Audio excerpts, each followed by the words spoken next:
Welcome back to physics forum. तो आज electrostatics का 4th वीडियो लेक्चर है। इलेक्ट्रोस्टैटिक्स के पिछले वीडियो में हम लोगों ने डिफरेंट मेथड्स ऑफ चार्जिंग देखा था। आज के वीडियो में हम लोग क्या क्या देखने वाले हैं, तो सबसे पहले आज हम लोग देखेंगे कि कूलम्ब्स लॉ क्या होता है। उसके बाद हम लोग एक नया कॉन्सेप्ट देखेंगे परमिटिविटी का। उसके बाद हम लोग देखेंगे Coulomb's law in vector form और एंड में देखेंगे प्रिंसिपल ऑफ सुपरपोजिशन। ठीक है, तो इन सारे कॉन्सेप्ट को समझने के लिए मेरे वीडियो को एंड तक देखिएगा। But before I start, don't forget to like, share and subscribe to my channel. So with this, let's get started.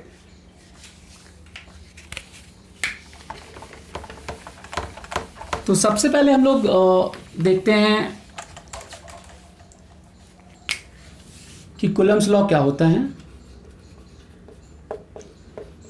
तो इसका जो स्टेटमेंट है, इन वैक्यूम और फ्री स्पेस, इन वैक्यूम और फ्री स्पेस, दो पॉइंट चार्ज के बीच में जो फोर्स होता है वो दोनों चार्ज का जो मैग्नीट्यूड होगा उसके प्रोडक्ट के डायरेक्टली प्रोपोर्शनल होता है, और उसके बीच का जो डिस्टेंस होता है उसके आर स्क्वायर, मतलब अगर वो डिस्टेंस आर है तो उसके स्क्वायर का इन्वर्सली प्रोपोर्शनल होता है। ठीक है, तो ये डिस्टेंस आर है, तो जो भी फोर्स काम करेगा इस दोनों के बीच में, कूलम्बिक फोर्स, वो दोनों चार्ज का जो मैग्नीट्यूड होगा उसके प्रोडक्ट के डायरेक्टली प्रोपोर्शनल होगा, और जो डिस्टेंस है बीच में आर, उसके स्क्वायर का इन्वर्सली प्रोपोर्शनल होगा। ठीक है, और जो भी उसके स्क्वायर का इन्वर्सली प्रोपोर्शनल होगा, और जो भी फोर्स काम करेगा वो इस दोनों चार्ज को का जो लाइन ज्वाइनिंग होगा उसके अलॉन्ग काम करेगा। ठीक है, अब नेचर जो है वो डिफरेंट हो सकता है, ये अट्रैक्टिव भी हो सकता है, रिपल्सिव भी हो सकता है, उसके बारे में हम लोग डिस्कस करेंगे बाद में।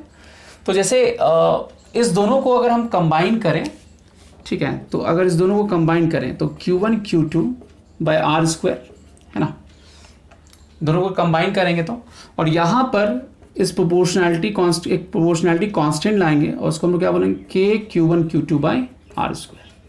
ठीक है, इस K का जो वैल्यू होता है वो होता है 9 इंटू 10⁻⁹, और अगर हम यूनिट देखें तो न्यूटन इधर आ जाएगा तो मीटर स्क्वायर पर कूलम स्क्वायर, नहीं, सो न्यूटन मीटर स्क्वायर पर कूलम स्क्वायर, इतना K का वैल्यू होता है।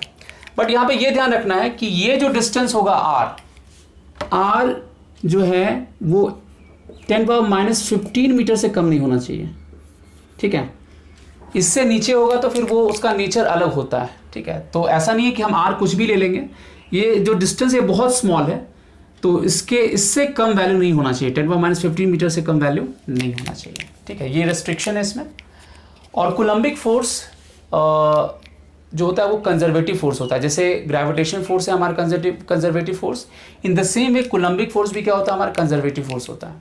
अगर हम अब, क्योंकि यहाँ पे ग्रेविटेशन की बात हुई है, तो अगर हम ठीक से कंपेयर करें इसको ग्रेविटेशन फोर्स से, तो ग्रेविटेशन फोर्स में क्या होता था, जब दो मास होता था, दो मास के बीच में जो फोर्स काम करता था तो वो होता था Gm1 m2 bye are square, नहीं, तो ये दोनों अगर इक्वेशन देखेंगे तो सिमिलर है। फर्क क्या, ये दो चार्ज के बीच में है और यहाँ पे दो मास के बीच का फोर्स है। बट एक और मेजर डिफरेंस है, वो क्या है कि यहाँ पर ये जो फोर्स होता है, ग्रेविटेशनल फोर्स है, ये जो F ग्रेविटेशनल फोर्स है, ये हमेशा अट्रैक्टिव होता है, जबकि यहाँ जो कूलम्बिक फोर्स है ये attractive as well as repulsive दोनों हो सकता है। तो अगर सिमिलर चार्ज होगा, जैसे अगर पॉजिटिव के बीच में अगर हम देखें तो इसके बीच में जो कूलम्बिक फोर्स होगा, है ना, जैसे मान लीजिए 1 है, ये 2 है, तो लिखने का तरीका क्या होता है, फोर्स ऑन 1 ड्यू टू 2 ऐसा बोलेंगे, और इसको क्या बोलेंगे, फोर्स ऑन 2 ड्यू टू 1। तो अगर सिमिलर चार्ज होगा तो रिपल्सिव फोर्स काम करेगा। जैसे अगर नेगेटिव चार्ज है ना, और दो नेगेटिव चार्ज है तो अगेन रिपल्सिव होगा, है ना, और अगर एक पॉजिटिव है ना, और दूसरा नेगेटिव, अगर डिसिमिलर चार्ज है तो क्या होगा, अट्रैक्टिव होगा, है ना।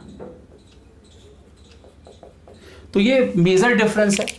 एक और मेजर डिफरेंस क्या है कि अगर हम दो प्रोटॉन को ले लें, दो प्रोटॉन के बीच का अगर हम ग्रेविटेशनल फोर्स और कूलम्बिक फोर्स को कंपेयर करें, तो जो F कूलम्बिक होता है, जो कूलम्बिक फोर्स होता है, ऑलमोस्ट 10⁻36 टाइम्स होता है F ग्रेविटेशन फोर्स के रिस्पेक्ट में। तो जो कूलम्बिक फोर्स होता है बहुत लार्ज होता है ग्रेविटेशनल फोर्स से, ठीक है। तो डिफरेंस कहाँ पे हुआ, सिमिलैरिटी अगर देखें तो एक्सप्रेशन में सिमिलैरिटी है दोनों के, बट ग्रेविटेशन फोर्स हमेशा अट्रैक्टिव होता है, बट कूलम्बिक फोर्स जो होगा वो अट्रैक्टिव भी हो सकता है, रिपल्सिव भी हो सकता है, ठीक है। इसलिए हम लोग रिपल्शन को convincing proof of electrostatic nature बोलते हैं, क्योंकि रिपल्शन ही जो डिस्टिंग्विश करता है कि जो फोर्स अगर जो फोर्स काम कर रहा है वो इलेक्ट्रोस्टैटिक होगा नेचर में। अट्रैक्शन तो दोनों की वजह से हो सकता है, बट अगर रिपल्शन हो रहा है तो डेफिनेटली वो इलेक्ट्रोस्टैटिक नेचर की वजह से हो रहा है, ठीक है। अब हम लोग आते हैं यहां पर अब कूलम्बिक फोर्स को हम लोग एक दूसरा भी फॉर्म है जो कि गॉस लॉ से डिराइव्ड है। गॉस लॉ हम लोग आगे देखेंगे। ये जो के आया था हमारे पास, के का जो वैल्यू 9 × 10⁻⁹ था वो एक एक्सपेरिमेंटल वैल्यू था, जिसको बाद में हम लोग गॉस लॉ के फॉर्म में, गॉस लॉ से डिराइव्ड भी फॉर्म है इसका। तो यहाँ पर ये वैल्यू आता है 1/4πε0 है ना, Q1 Q2/r², ठीक है। गॉस लॉ से कैसे डिराइव्ड होता है ये देखेंगे जब हम लोग आगे डिस्कस करेंगे गॉस लॉ को, बट हम इसको इस फॉर्म में भी लिख सकते हैं। और इस फॉर्म में हमने जब लिखा तो ये के का वैल्यू क्या आ गया, 1/4πε0। तो यहां पर एक नया टर्म आया है ε0, है ना। इसको बोलते हैं परमिटिविटी ऑफ फ्री स्पेस, ठीक है। अब यहां पे परमिटिविटी एक नया टर्म आया है ना। परमिटिविटी का जो लिटरल मीनिंग होता है वो हुआ परमिएट। परमिएट अब क्या करेगा, परमिएट मतलब हुआ दैट स्प्रेड्स थ्रू। जैसे हम ऐसा समझ सकते हैं कि अगर दो चार्ज हैं Q1 Q2 है ना, तो हम ऐसा कह सकते हैं, यहाँ पे एक टर्म आता है इलेक्ट्रिक फील्ड, जिसको मैं बाद में करूँगा डिस्कस, बट यहाँ पे थोड़ा सा इंट्रोड्यूस करना ज़रूरी है ताकि हम परमिटिविटी को समझ सकें। तो इलेक्ट्रिक फील्ड हम ऐसा कह सकते हैं कि इस चार्ज का इन्फ्लुएंस है स्पेस में, ठीक है। जैसे अगर मान लीजिए कि एक पॉजिटिव चार्ज ले लेते हैं लेट से +Q और दूसरा लेट से -Q, है ना, ऐसा ले लें, तो हम क्या बोलेंगे कि ये चार्ज अपने चारों तरफ सराउंडिंग में एक इन्फ्लुएंस क्रिएट करता है और उस इन्फ्लुएंस को हम लोग बोलेंगे इलेक्ट्रिक फील्ड। और उस इलेक्ट्रिक फील्ड में जब ये चार्ज एंटर करेगा तो उस पर एक फोर्स लगेगा, राइट।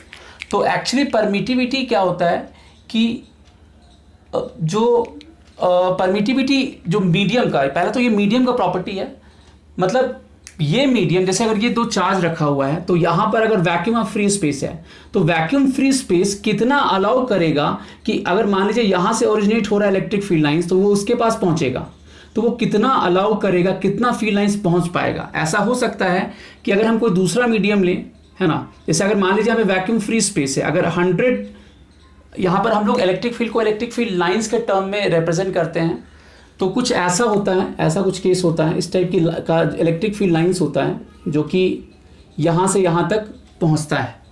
तो ऐसा हो सकता है कि अगर यहाँ पे वैक्यूम ऑफ फ्री स्पेस है, अगर 100 लाइंस जा रहा हो लेट से, तो यहाँ पर अगर हम कोई दूसरा मीडियम ले लें तो हो सकता है वो 100 नहीं जाके मे बी 60 जाए और 40 जो है वो मीडियम ऑब्जॉर्व कर ले, ठीक है।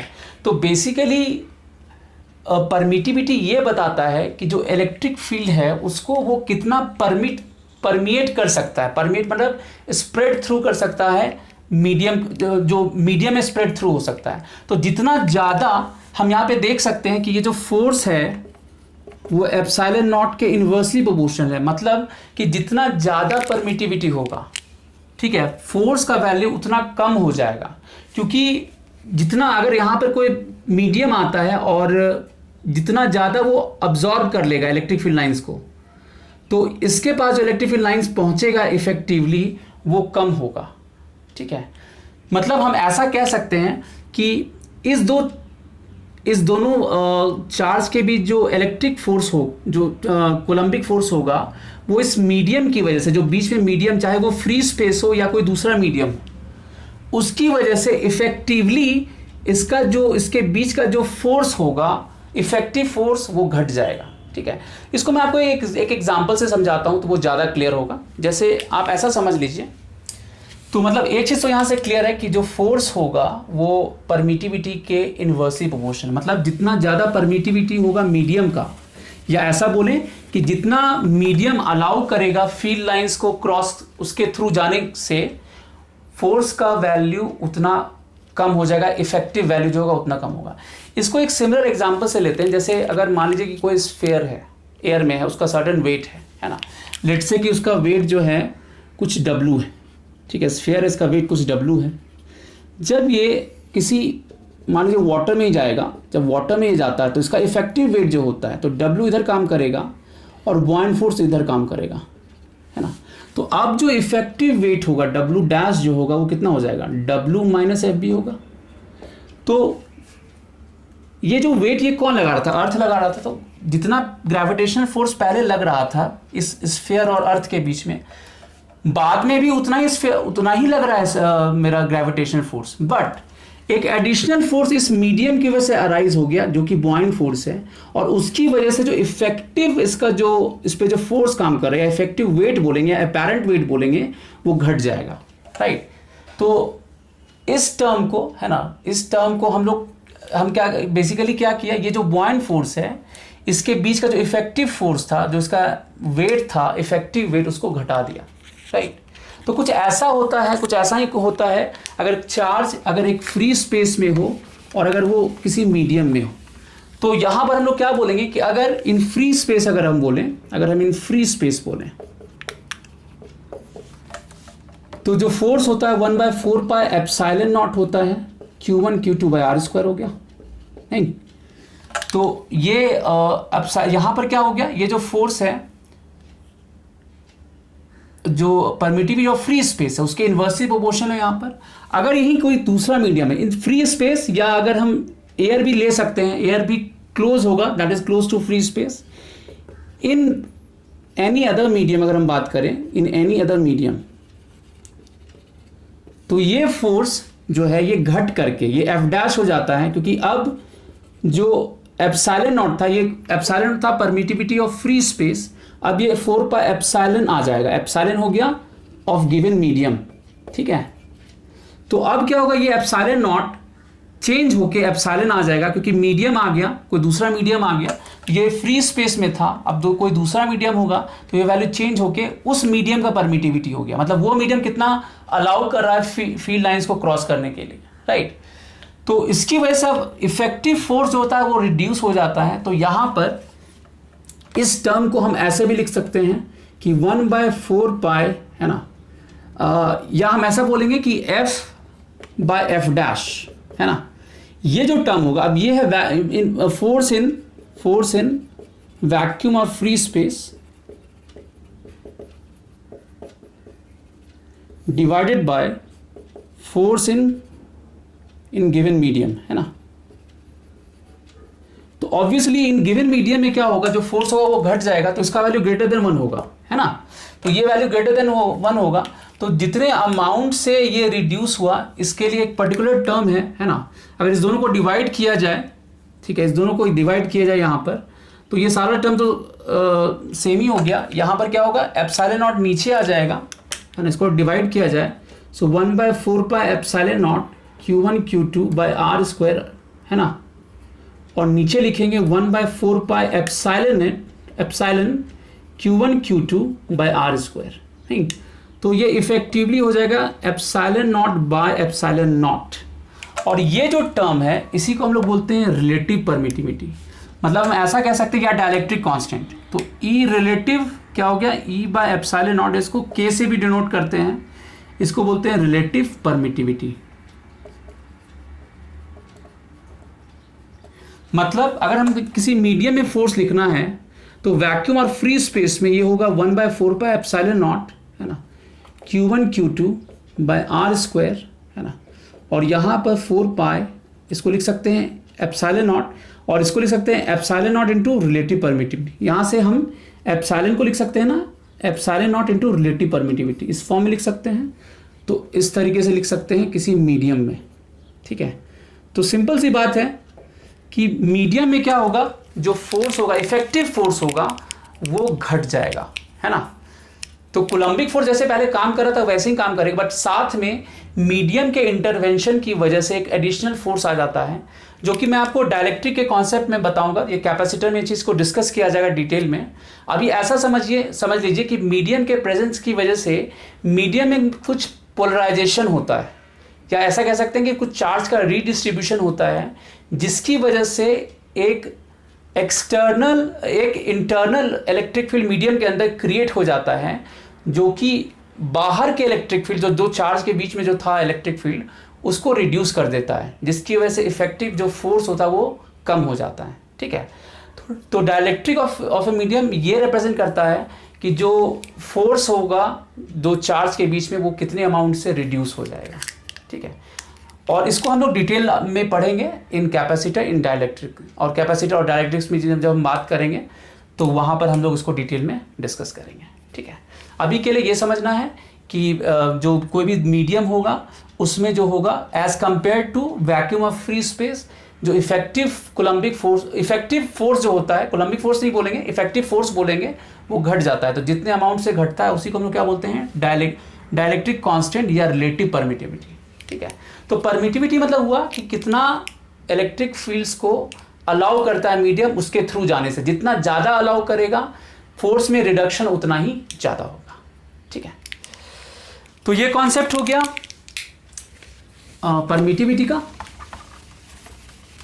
अब हम लोग देखते हैं Coulomb's law in vector form. Coulomb's law in vector form, तो इसमें हम दो अलग अलग केस ले लेते हैं। पहला केस लेते हैं when both charges are alike.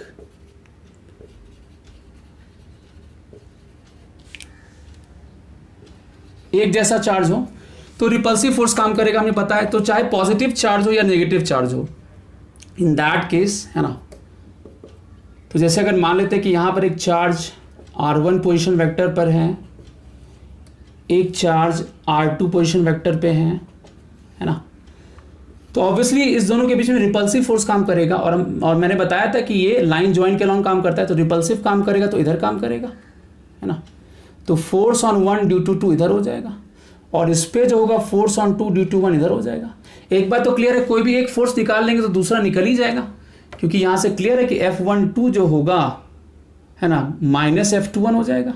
नहीं, तो दोनों फोर्स जो होगा इक्वल एंड ऑपोजिट होगा। अब F12 कैसे निकालेंगे? अब F12 हम देख सकते हैं इस डायरेक्शन में काम कर रहा है, नहीं, अब इसको डिफाइन करना पड़ेगा। लेट से हम इसको P बोलें, इस पॉइंट को Q बोले, नहीं, तो हम क्या लिखेंगे, इन ट्रायंगल OPQ, है ना, OQ plus QP is equal क्या होगा, OQ। तो QP जो होगा, क्योंकि ये जो फोर्स है Q से P के अलॉन्ग काम कर रहा है, तो हम QP निकाल रहे हैं, तो OQ माइनस OQ, ये OP हो जाएगा, तो OP माइनस OQ, तो OP मेरा R1 हो गया माइनस ये R2 हो गया। इसी चीज़ को हम लोग ऐसे भी लिखते हैं, position vector of 1 with respect to 2, ऐसे लिखते हैं। ठीक है, तो क्लियरली अगर हम इस फोर्स का मैग्नीट्यूड निकालें, F12 का मैग्नीट्यूड निकालें, तो इसका मैग्नीट्यूड होगा Q1 Q2, और इसके बीच का जो डिस्टेंस है ये मेरा हो गया R12, नहीं, तो इसका मॉडुलस हो जाएगा, और डायरेक्शन जो होगा उसी के अलॉन्ग होगा, मतलब इसके अलॉन्ग जो यूनिट वेक्टर होगा। तो हमने ये मैग्नीट्यूड निकाल लिया। अगर हमें अब इसको वेक्टर फॉर्म में डिफाइन करना है, तो किसी भी वेक्टर को उसको मैग्नीट्यूड और यूनिट वेक्टर के टर्म में रिप्रेजेंट कर सकते हैं। तो ये कितना हो जाएगा, ये F12 हो जाएगा मॉडुलस, और ये किसके अलॉन्ग काम कर रहा है, R12 के अलॉन्ग। तो हम लोग क्या लिखेंगे, R12 के अलॉन्ग यूनिट वेक्टर लगा लेंगे, है ना, यूनिट वेक्टर। अब ये सारा वैल्यू रख दें यहाँ पर, सो Q1 Q2 बाय, है ना, मॉडुलस ऑफ, है ना, अच्छा ये इसका R² हो जाएगा, ये R² होगा। सो R12, है ना, R12 इसका R², और ये क्या लिखेंगे, R12 by definition of unit vector, R12 का इसका मॉडुलस हो जाएगा। तो ये क्यूब लिख सकते हैं, तो मतलब हम लोग ऐसे लिख सकते हैं Q1 Q2 बाय R12 इसका होल क्यूब और R12, है ना। तो वेक्टर फॉर्म में अगर इसको अलग से मैं लिखूं तो F12 जो हो गया ये कितना हो गया K Q1 Q2 bye R12 का होल क्यूब, R12 का होल क्यूब, और ये R12 हो गया। अगर मैं पूछूं कि F21 क्या होगा तो हम आराम से बता देंगे, नेगेटिव ऑफ F12 है ना। तो किसी एक को निकालना है, दूसरा तो हम आराम से बता ही देंगे वेक्टर फॉर्म में, है ना। तो ये हो गया when both charges are alike. अगर चार्जेस अलाइक ना हो, डिसिमिलर चार्ज हो, तब कैसे अप्रोच करेंगे, है ना। तो दूसरा केस ले लेते हैं, है ना। Case 2 when charges are dissimilar, है ना, चार्जेस आर डिसिमिलर, कोई एक पॉजिटिव हो दूसरा नेगेटिव हो, है ना। तो हमें पता है कैसे अप्रोच करेंगे। तो तरीका सेम ही होगा, ये XY हो गया, है ना, ये Q1 है ना, ये Q2 है, सिर्फ डायरेक्शन चेंज हो जाएगा। अब यहाँ पे अट्रैक्टिव फोर्स काम करेगा, तो ये पोजीशन वेक्टर R1 हो गया, ये R2 हो गया, है ना। अब यहाँ पर जो फोर्स काम करेगा, है ना, तो ये P था, ये Q था, तो यहाँ पर फोर्स ऑन 1 ड्यू टू 2 इधर काम करेगा और फोर्स ऑन 2 ड्यू टू 1 इधर काम करेगा। अगेन यहाँ भी लिख सकते हैं कि F12 जो होगा वो माइनस F21 होगा, तो कोई एक निकाल लें। तो F12 वैसे निकालेंगे। अब यहाँ पर F12 जो होगा वो कैसे करेंगे, तो F12 P से Q की तरफ होगा डायरेक्टेड। तो इन ट्रायंगल OPQ लिखें तो क्या लिखेंगे, OP प्लस PQ, क्या होगा, OQ हो जाएगा। तो PQ जो होगा वो कितना हो जाएगा, PQ जो होगा OQ माइनस OP होगा, नहीं तो OQ मेरा कितना हो गया, OQ हो गया मेरा R2 माइनस R1, या इसी चीज़ को position vector 2 with respect to 1 ऐसे लिख सकते हैं, ठीक है। अब जैसे हमने पिछली बार किया था, यहाँ जो F12 होगा, F12 को अगर हम लिखें यहाँ पर, नहीं तो F12 का मॉडुलस पहले लें, तो K Q1 Q2 और ये डिस्टेंस ले लेंगे, तो R21 जो है इसके मॉडुलस का स्क्वायर हो जाएगा, नहीं, और इनटू, अच्छा ये तो मॉडुलस हो गया। और वेक्टर फॉर्म में लिखें तो F12 को इसका मॉडुलस जो हो गया F12 और यूनिट वेक्टर ये इधर डायरेक्टेड होगा, इस डायरेक्शन में होगा, तो ये डायरेक्शन हुआ R21 का, तो इधर डायरेक्टेड होगा, तो इसके along unit vector, so R21 by modulus of R21, है ना। अब ये वैल्यू रख दें, सो K Q1 Q2 bye R21 का whole square into R21 bye R21, है ना, ये हो जाएगा, या K Q1 Q2 bye R21 इसका होल क्यूब हो जाएगा और R21, ठीक है। अगेन F21 निकालना हो तो माइनस ऑफ F12, ठीक है, सिंपल। तो लॉजिक सेम है, हमने क्या किया, दोनों में बस क्या हुआ, डायरेक्शन चेंज हो गया, है ना। पहले वाले केस में सिमिलर चार्ज था तो रिपल्सिव फोर्स काम करेगा, तो दो पॉजिटिव चार्ज के बीच में हो सकता है या दो नेगेटिव चार्ज के बीच में हो सकता है, और अगर डिसिमिलर चार्ज होगा तो अट्रैक्टिव फोर्स काम करेगा। और वेक्टर का जो प्रॉपर्टी है उसको यूज करते हुए सिंपली हम इसको डिड्यूस कर सकते हैं, ठीक है। तो ये हो गया Coulomb's law in vector form. फिर एंड में आता है हमारा प्रिंसिपल ऑफ सुपरपोजिशन। तो प्रिंसिपल ऑफ सुपरपोजिशन क्या है,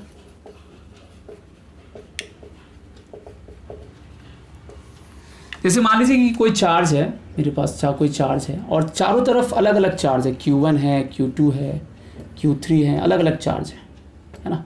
ऐसा Q1 चार्ज है, ये डिस्टेंस जो है इस दोनों के बीच में कुछ R1 है ना, ये कुछ R2 है ना, डिस्टेंस R1 R2 ऐसे अलग अलग डिस्टेंस है, R3 है ना, तो है ना, ये Rn हो गया, है ना, R3 हो गया। ऐसे मान लीजिए कि n नंबर ऑफ चार्जेस हैं। तो प्रिंसिपल ऑफ सुपरपोजिशन ये कहता है कि इस पे अब इंडिविजुअली हम कोलम्बिक फोर्स निकाल सकते हैं वेक्टर फॉर्म में। लेट से इस दोनों के बीच में कुछ कोलम्बिक फोर्स F1 काम कर रहा है, यहाँ पे कुछ F2 काम कर रहा है ना, यहाँ पे F3 काम कर रहा है इंडिविजुअली। तो हम ऐसा कहते हैं कि जो रिजल्टेंट फोर्स होगा इस चार्ज पे, अगर ये बहुत चारों तरफ से सराउंडेड है डिफरेंट चार्जेस से, तो हर एक इंडिविजुअल चार्ज की वजह से जो फोर्स होगा सबको हमें निकाल लेना है और सबको फिर क्या करना है, वेक्टरली ऐड कर देना है, ठीक है। तो यहाँ पर जो रिजल्टेंट फोर्स होगा, F रिजल्टेंट फोर्स जो होगा वो F1 प्लस F2 है ना, प्लस Fn। तो ये सब कुलम्बिक फोर्स है दो पेयर के बीच में, जैसे Q1 Q के बीच का ये क्या हो गया F1 हो गया, है ना। Q2 Q के बीच में क्या हो गया F2 हो गया, ऐसे Qn है इसके बीच में क्या हो गया Fn हो गया। तो जितना इंडिविजुअल फोर्स आएगा और सबका डायरेक्शन अलग अलग आएगा, तो इन सब को हमें वेक्टरली ऐड कर देना है, तो वो इस चार्ज पे रिजल्टेंट फोर्स होगा, ठीक है। So this is your principle of superposition, ठीक है। तो that's it, that's all for this video. I hope you must have enjoyed this video. Next video में हम लोग कूलम्ब्स लॉ पे बेस्ड प्रॉब्लम को डिस्कस करेंगे, तो उसको देखना ना भूलिएगा। तो मिलते हैं अगले वीडियो में। Till then take care, good bye.